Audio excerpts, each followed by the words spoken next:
Bonjour tout le monde. Aujourd'hui, on va parler de cette plante. Je vais vous montrer sa tige florale qui fait à peu près 60-70 cm. Je ne sais pas mesurer, par curiosité, il faut que je mesure. Et voilà. Est-ce que vous le reconnaissez bien? Oui, si quelqu'un ne connaît pas, ça s'appelle cette plante Psychopsis. Regardez-moi comment il est. C'est une plante un petit peu, elle fleurit comme le Paphiopedilum pinocchio. Une fleur à la fois. Donc, j'ai fait maintenant une vidéo parce qu'elle va bientôt faner cette fleur. Elle a resté ouverte à peu près un mois. Et donc après, je ne sais pas si vous verrez. Attendez, je vais voir. Voilà, il y a le nouveau bourgeon qui s'est formé et qui va commencer à se développer dès que la plante, dès que la fleur elle va tomber. Aujourd'hui, j'ai décidé de la rempoter parce que je vais vous montrer. Quand je l'ai acheté, il y avait un tout petit pouce. Je vais essayer de la trouver raccourci. Voilà. Il y avait un petit pouce là, ici, qui commençait bien à se développer et malheureusement, chez cette plante, je vais vous même montrer comment il s'appelle. Attendez. Psychopsis mariposa. Malheureusement, je l'ai arrosé, il y avait l'eau qui tombait dessus, qu'elle était mouillée. Et chez ce Psychopsis, chez cette plante, les jeunes pousses, ils sont très fragiles. Donc du coup, je l'ai tué. Et en plus, je vais vous sortir, elle a un tout petit pot. Si vous voyez bien, je vais mettre en face de la fenêtre pour vous montrer. Elle est vraiment étroite dans sa peau, dans son pot. Franchement, le vendeur, il m'a dit, il faut pas la toucher. Elle était rempotée, mais bon, je suis un petit peu sceptique. Je sais aussi que cette plante, elle n'aime pas du tout être rempotée quand on la tripote, surtout ses racines. Donc du coup, je vais juste la transvaser. Je vais pas tripoter, je vais la sortir de pot. Je vais mettre dans le pot un petit peu plus grand et je vais la mettre le mousse autour parce que je trouve qu'elle pousse assez bien dans le sphagnum. Donc voilà, on va commencer à la rempoter. Je vous laisse encore un petit peu admirer cette étrange fleur. Cette tige, et en plus, mais en rempotant, je vais vous expliquer, cette tige, elle fleurit très longtemps. Voilà, donc bon, c'est parti, on va venir avec moi, on va la commencer à transvaser. Donc voilà, je suis tout préparé pour le transvaser dans le pot plus grand. C'est le pot de 12 mm.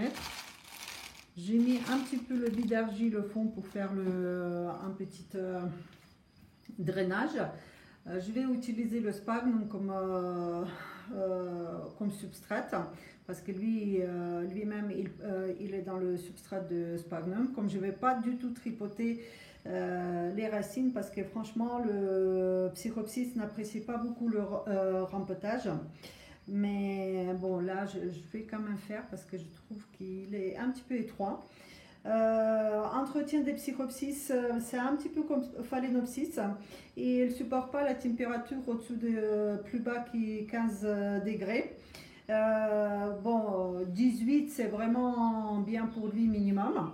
En plein l'été, vous pouvez le sortir dehors, mais il faut le garder à l'abri du pluie.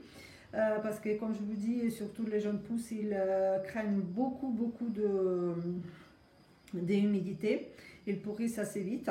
Mais il ne faut pas que la température de nuit descende au-dessus de 15 degrés.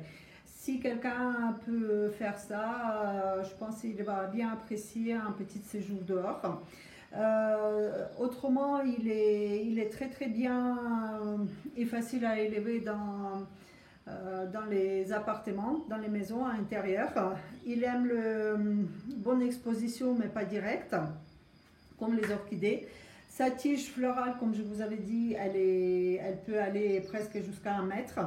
Et c'est une plante qui fleurit fleur par fleur.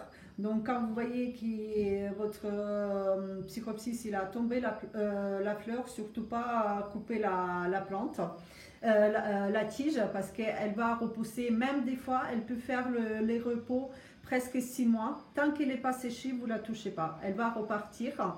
Et généralement il fait à peu près 8 fleurs par an. Une fois la tige poussée, cette tige elle peut fleurir à infini. Elle continue non-stop pendant plusieurs années, même des fois 3-4 ans d'affilée, elle produit les fleurs. Donc là, je vous avais un petit peu dit tout ce que je sais, et là on va commencer déjà vraiment s'occuper de la plante. Donc je pense que pendant que je vous avais parlé, l'eau il a un petit peu ramolli, et on va voir si on peut la sortir.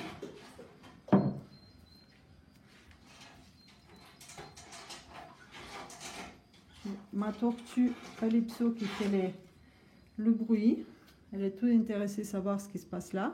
Donc regardez-moi ça, voilà les racines. Je trouve aussi que les racines, ils sont pas... Comment c'est le printemps, elle devait faire les nouveaux... se réveiller, faire les nouveaux pousses, mais ils sont... je ne vais pas dire qu'ils sont morts, mais je n'ai pas trop l'impression qu'ils poussent. Donc je ne sais pas, est-ce que je vais faire bien ou pas. Donc il y a 2 bulbes, la troisième, là, voici. Vous voyez que je l'ai bien gâché. Bon, mais c'est comme ça qu'on apprend. Je sais pas ce que c'est. Et donc maintenant, on va la mettre dans le pot. Je vais la mettre ici pour qu'elle ne tombe pas. Donc, je mets un petit peu de drainage dedans, comme vous voyez bien. Et là, je vais mettre le sphagnum au fond. Un joli sphagnum que j'ai. Vous voyez bien. Et là, on va la placer. On va la placer en sorte qu'elle est... Vous voyez ici, c'est assez vide. Donc, je vais presque plaquer contre le paroi. Parce que normalement, les nouveaux pousses, ils vont pousser des bulbes. Donc, ils vont pousser d'un seul côté. Donc, je vais le laisser la place. Je vais juste mettre un petit peu contre le mur le sphagnum. Voilà, je vais là. Je mets trop. Bon, on recommence mieux. Voilà. Et là, on va la mettre le reste autour par les petits bouts. Comme je vous avais dit, moi, je n'ai pas tripoté du tout les racines. Ils verront elles-mêmes qu'ils ont la place, ils pourront commencer à aller à droite à gauche s'ils sont vivants, parce que je vous dis, ils ne me plaisent pas trop ces racines. Peut-être j'exagère, peut-être c'est normal, mais j'aimerais bien qu'on voit le réveil des racines, les bouts bien vertes. Hop.